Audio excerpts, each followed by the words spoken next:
Morning. ഞാൻ ഇന്ന് രാവിലെ തന്നെ ഒരു ഓട്ടപ്പാച്ചിലായിരുന്നേ. വേറെ ഒന്നും കൊണ്ടല്ല, നമ്മുടെ വീട്ടില് അച്ഛന്മാര് വെഞ്ചിരിക്കാനായിട്ട് വരുന്നുണ്ടേ. നമ്മുടെ ഇടവകയില് കപ്പൂച്ചിൻ മിഷൻ ധ്യാനം നടക്കുന്നുണ്ട്. അപ്പൊ അതിന്റെ ഭാഗമായിട്ട് എല്ലാ വീടുകളും വെഞ്ചിരിക്കും.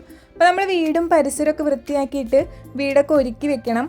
അപ്പോൾ വെഞ്ചരിച്ചിട്ട് പ്രാർത്ഥനയൊക്കെ കഴിഞ്ഞ് പോകും. പതിവില്ലാതെ ഇന്നത്തെ ദിവസം തന്നെ ചേച്ചിയുടെ കൊച്ചിന് സ്കൂൾ ബസ് കയറ്റി വിടാനുള്ള ചുമതലയും കൂടി കിട്ടിയിട്ടുണ്ടായിരുന്നു. അപ്പൊ അതിന്റെ ഇടയിൽ ഓടിപ്പോയി അവളെയും ബസ് കയറ്റി വിട്ടിട്ടാണ് ഞാൻ വന്നത്. കാര്യം ബസ് നമ്മുടെ വീടിന്റെ തൊട്ടടുത്ത് തന്നെയാണ് വരുന്നതെങ്കിലും ഈ പറയുന്ന തിരക്കിന്റെ ഇടയിൽ ആകെ ഒരു ഹറിബറി ആയിരുന്നു മൊത്തം. അവള് വേഗം ബസ് കയറ്റി വിട്ടിട്ട് കുറച്ചു നേരം വെയിറ്റ് ചെയ്യേണ്ടി വന്നു, കാരണം ബസ് പഞ്ചർ ആയിട്ടുണ്ടായിരുന്നു. പിന്നെ വേഗം വീട്ടിലെത്തി കുറച്ചും കൂടെ ഒരു അലങ്കാര പണികളൊക്കെ ബാക്കി ഉണ്ടായിരുന്നു. ടേബിള് നല്ലപോലെ ഒരുക്കി അതിനകത്ത് ബൈബിളും കുരിശും തിരിയും കാര്യങ്ങളൊക്കെ സെറ്റ് ചെയ്യണം.